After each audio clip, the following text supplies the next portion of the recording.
Hello, friends. My name is Sheree, and this is A Nightmare on Fear Street. And I am here with a Fear Street review because I just got back from the Overlook Film Fest in New Orleans. And what a damn good time, y'all.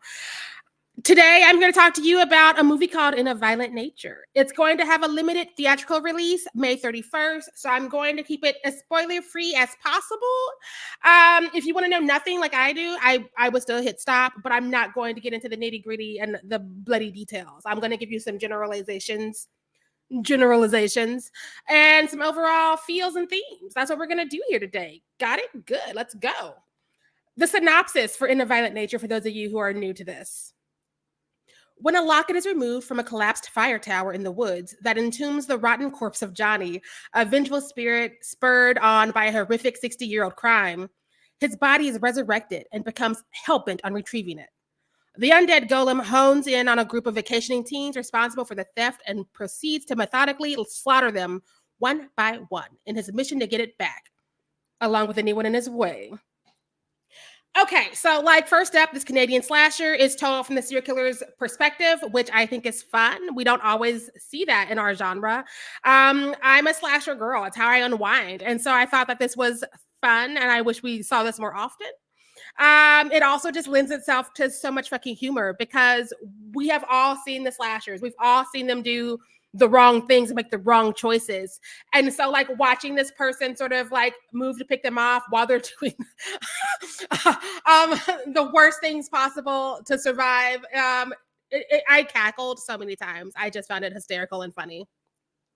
I also just think it's fun because I've always wanted more time with the monsters. I mean, we've always loved Michael Myers, and some of you love Jason, and we love Freddy. And it's fun to sort of see this from a different side of the struggle, because usually we're with the group that's getting slaughtered and with the final girl. So just sort of having our creature monster man sort of just lay around while they're just and then we're gonna run up the stairs, and then we're gonna run in the wrong direction. And it feels like he's getting weary of them as we're getting weary of them, and so it makes the kills even sweeter. I also think that it just spares us from the large group dynamics because we've seen these characters as sort of stock characters in a lot of slashers now. And so we don't really need them. We can start stabbing them. That's why they're there. I've never been oh no, the random grocery store clerk got it. I'm that clerk got it, and that clerk got it good. And so I am just here for us to not dawdle. I'm here for us to get to the busy work. Yeah. The business was good. I also have to just acknowledge that the sound design was very fucking gorgeous. I know that they said that their sound designers, Tim and Michelle, come from video game backgrounds. So I'm not surprised by that as somebody who plays a lot of survival horror video games, because the leaves are crunching, the creek is creaking, the breaths are breathing. If it wasn't so much fun, I could definitely see this audio being used for ASMR for weirdos like me who just want to sleep with something calming, because hearing people catch it in slasher movies is what I find calming. But that's not for anybody else to know, I guess.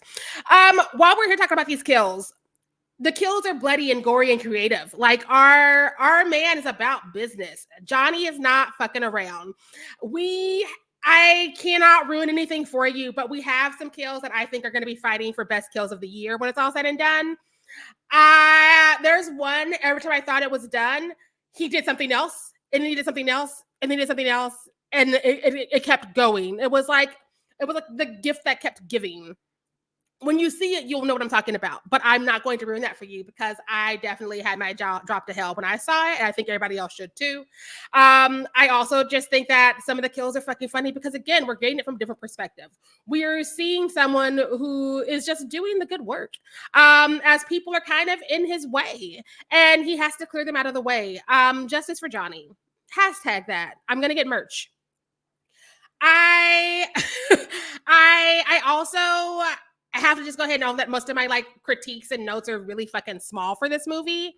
And a lot of it boils down to taste, because I think that we had a good thing going until the last 5-ish minutes, and then it sort of slowed down. And while it was giving us a little bit of creepy factor, it just felt like it was for a different movie, perhaps for me a little bit. But again, like I was having so much fucking fun that I can't be like, throw it all away because 5 minutes there, the last few shots, not for me, for whom? It doesn't fucking matter because you've been on this ride for so long and you've been cheering Johnny on. By the time you get to where you're going, you're like, it's a fine resolution. I wish things had been a little bit different so it could hit harder for an ending, but I'm gonna watch it again. This is me getting out of the ride and turning around and getting right back in the ride, and that's me buckled right back in.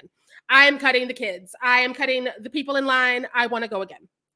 I think it's fun. I think it's an interesting, something new and unique. I think that I'm just excited to see us do different things because, again, I have seen a lot of slashers.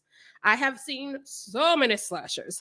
And so I just love when we can sort of like step outside, like find a different lane, choose a different path in this woodsy area that I would never go to because bad things happen in the woods, clearly. Anyways, I am giving this baby 4 drinks. I'm an IFC girl from way back in the day. They were the original 824. I've said it before. I'll say it again. And this movie just moves differently than a lot of stuff out there. And so it's hard to not respect it. It's hard to not root for it. It's hard to not enjoy it. I wish I could see it again on the big screen. Hopefully I'll be somewhere during its limited release in May 31st to be exact. If not, I'm sure she'll end up somewhere. I think she's a Shudder girl. I should have double checked my notes before I said that because that's embarrassing if she's not. Yeah, if she's not, ignore that I said that because I know things. Anyways, if you also feel the spirit is moving you to give this baby 4 stars, find me in the comments. If you disagree, you can fight Trinity and your mom because I will not be hearing it. I had a good time. I think she's good. I think she's clever. I think that for all of the things I look for in a slasher, she gave me that and then some. And I will be buying merch when we're 2 credit cards together later in the year for other things. I will be buying merch. Yes, that is me wearing the shirt. I'm going to end this here. Thanks to our friends at Overlook Film Festival for approving our press application. We are an indie podcast, so we definitely depend on the kindness of strangers for access to many of the things we review. This would not have been possible without you. Thank you. Thank you. You're so fierce. Our listeners are fierce. You watching this at home or on the train or in your car. Don't drive and watch this. Are also fierce. Love it. Leave it. Bye. Thank you. Good day, peoples.